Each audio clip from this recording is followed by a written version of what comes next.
70 syuhada Uhud, semua mayat mereka ada yang dipotong tangan, ada yang dicincang, ada yang memang dah bila tengok jenazah mereka dan tidak boleh dikenal pasti. Ini yang sahabat cerita ni. Kamu tak akan boleh tengok jumpa ayah kamu, wahai Jabir, kamu tak kenal ayah kamu sebab mukanya dah hancur oleh musuh-musuh Islam. Ini perang yang sangat dahsyat.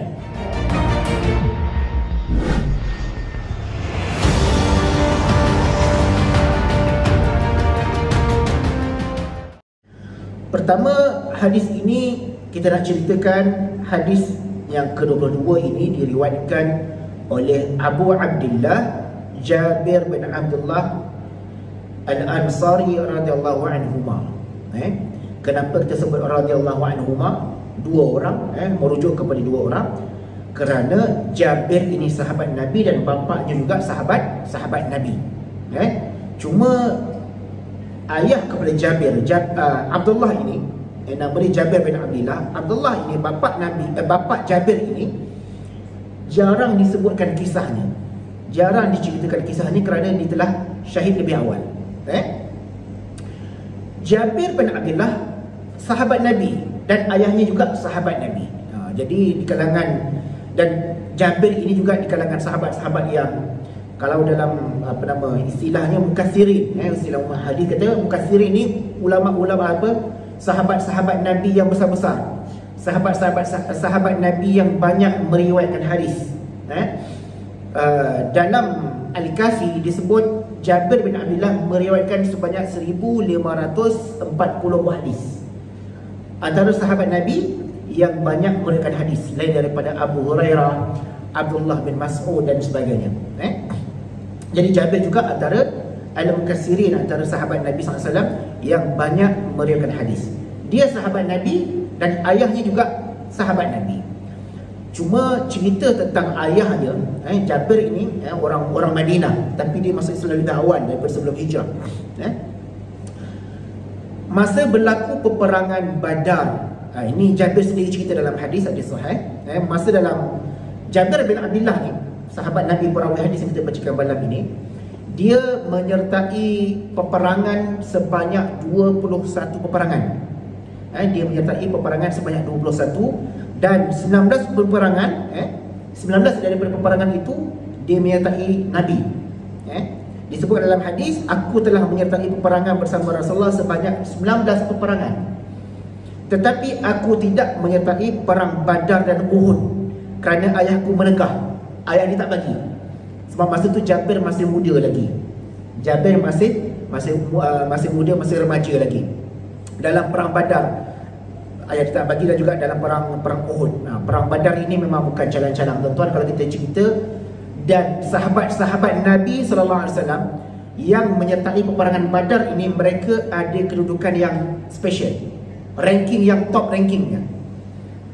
Walaupun mereka bukan di kalangan ulama, di kalangan sahabat, ataupun mereka ini bukan antara orang yang banyak meriwayatkan hadis, tetapi bila mana mereka ini menyertai perang Badar, Nabi meletakkan satu standard, Nabi meletakkan satu standard kepada pejuang-pejuang ataupun orang-orang ahli Badar ni. Sebab tu ada kita dalam selawat selawat Badar tu macam mana tu salatullahi salamullah ala taha rasulillah, salat tawassal nabi bismillah bi ahli badri ya Rasulullah kan. Dia ada gelaran ahli Badar ni, memang ada satu kedudukan disebutkan dalam syair-syair, dalam qasidah, dalam selawat tentang keutamaan standard yang ahli Badar ni. Baik. Jadi Jabir bin Abdullah ini dia terlepas peluang nak duduk dalam nak menyertai perang Badar dan perang Uhud. Dan selepas itu barulah dia ikut perang bersama dengan Nabi, perang bersama dengan Nabi sallallahu alaihi wasallam. So dua ni dia tak ikut. Selain itu dia ikut. Baik, dalam perang Uhud cerita dia diminta pada ayah dia nak ikut dan ayah dia tak bagi. Diminta kepada ayah dia Abdullah bin Amr bin Al-Haram. Jabir ni nama dia Abdullah, Jabir bin Abdullah bin Amr bin Al-Haram Al-Ansari, dia orang Madinah. Dalam perang Uhud diminta pada ayah dia nak ikut perang bersama dengan Nabi. Badar dah terlepas dah. Dia tahu Badar ni memang peperangan yang special, tapi dah terlepas peluang. Uhud pun ayah dia tak bagi juga. Ayah dia kata apa?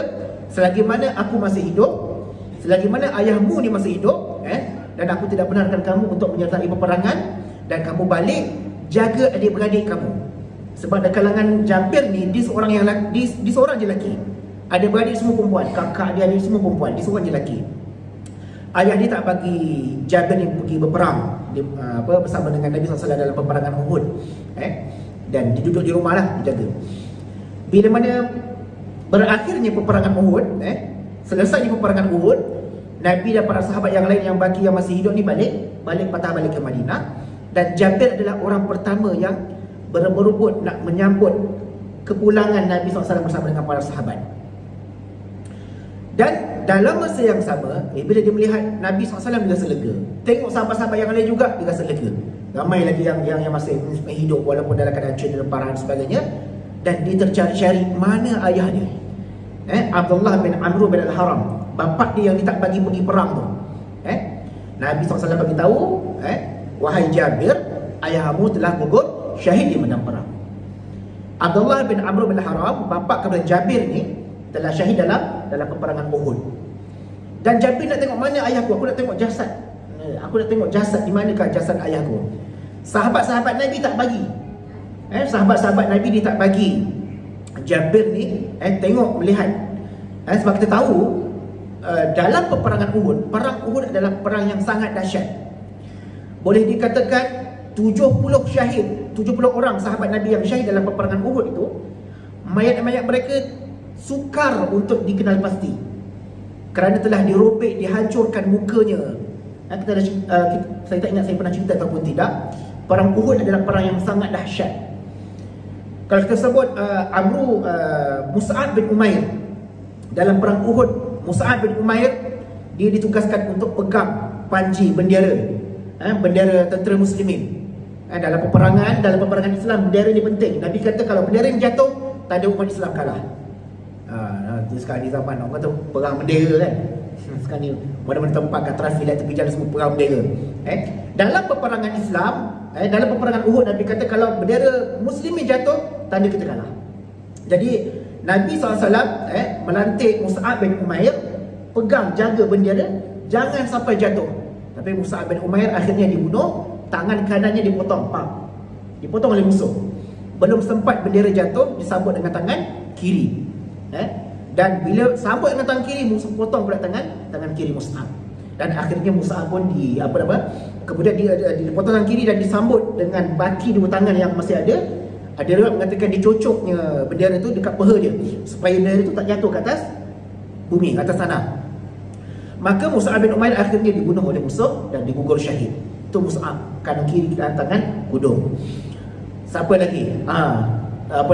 Syuhada Uhud. Hamzah bin Abdul Muttalib, pak saudara Nabi, yang dibunuh, ditombak oleh Wahsy, hamba kepada Jubair bin Mut'im, yang diupah oleh Hindun bin Utbah, bunuh Hamzah ni.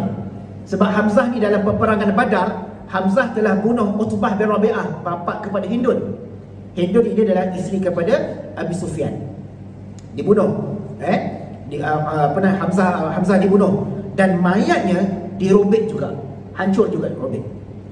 70 syuhada Uhud, semua mayat mereka ada yang dipotong tangan, ada yang dicincang, ada yang memang dah bila tengok jenazah mereka dan tidak boleh dikenal pasti.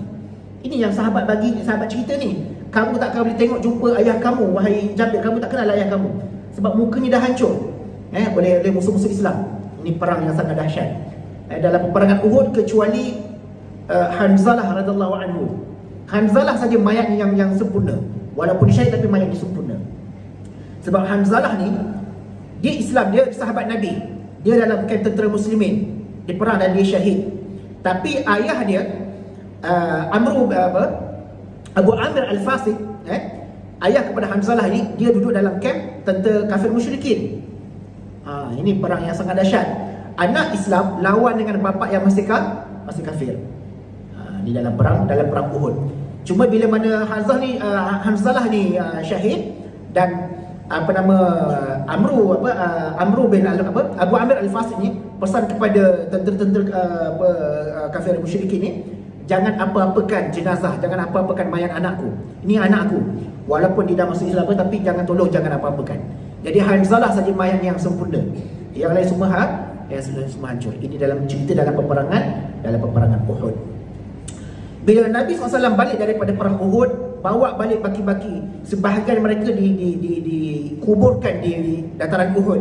Kalau kita pergi ke Madinah, pergi ke dataran Uhud, dia ada perkuburan syuhada Uhud. Mus'ab bin Umair,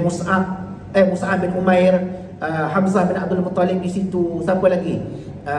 Ummu Amarah, Nusaybah ni dia jadi nurse dalam perang Uhud. Dia jadi nurse untuk merawat sahabat-sahabat Nabi yang cedera, yang luka dan sebagainya. Tapi bila mana saat getir, dia ambil pedang dan dia mempertahankan Nabi, dia melindungi Nabi. Nusaybah ni, Ummu Amarah digelar Ummu Amarah. Dan bila mana jasadnya dijumpai, Nabi kata tak lebih daripada tak kurang daripada 80 tikaman ke atas jasad Ummu Amarah, dan dikuburkan di ni. Baik. Bila sambung cerita tadi, bila Nabi SAW balik daripada medan Uhud bersama dengan sahabat yang lain, Jabir ini dicari ayah dia. Mana ayah dia? Dicari ayah dia. Maka sahabat-sahabat yang lain halang, tak bagi tengok jenazah ayah dia ni. Bila dia nak tengok, dia tengok, Masya Allah. Dan dia menangis, mengalirkan air mata yang begitu sekali, kerana memang di sini pun tak dapat nak jam dah wajah ayah dia yang sebelum ini, yang pernah beri nasihat pada dia dan sebagainya. Ayah yang disayangi, dalam keadaan begitu rupa, syahid di medan Uhud. Sejak pada itulah Jabir bin Abdullah dia berjanji, ataupun dia kata apa? Dia bersumpahkan diri, dia berjanji, selepas ini aku tidak akan pernah untuk tinggalkan menyertai mana-mana peperangan bersama dengan Rasulullah sallallahu alaihi wasallam. Sebab ayah dia pun dah gugur syahid dan dia pun keluarlah perang. Tak ada siapa yang nak tegah dia pun keluar perang. Ini cerita tentang perawi hadis yang bernama Jabir bin Abdullah. Dan akhirnya Jabir ini pada tahun ke-77 Hijrah dia wafat, dan dia adalah sahabat Nabi sallallahu alaihi wasallam yang terakhir meninggal di Madinah. Bukan sahabat yang terakhir meninggal, ada sahabat yang lain yang masih hidup tapi bukan di Madinah. Tapi di bumi Madinah, Jabir bin Abdullah adalah sahabat Nabi yang terakhir meninggal dunia dalam bumi Madinah. Disebabkan sakit tua lah, bukan sebabkan peperangan dan sebagainya. Dan Jabir ni dia banyak cerita-cerita hebat tentang peristiwa dia. Dalam peperangan Khandaq, Nabi SAW dalam keadaan kelaparan, Jabir hidangkan makanan yang sangat sedikit untuk Nabi dan sahabat-sahabat. Tapi dengan mukjizat Nabi SAW, makanan itu menjadi banyak dan mencukupi untuk semua tentera-tentera yang menyertai peperangan Khandaq. Dia ada cerita kisah dia lah.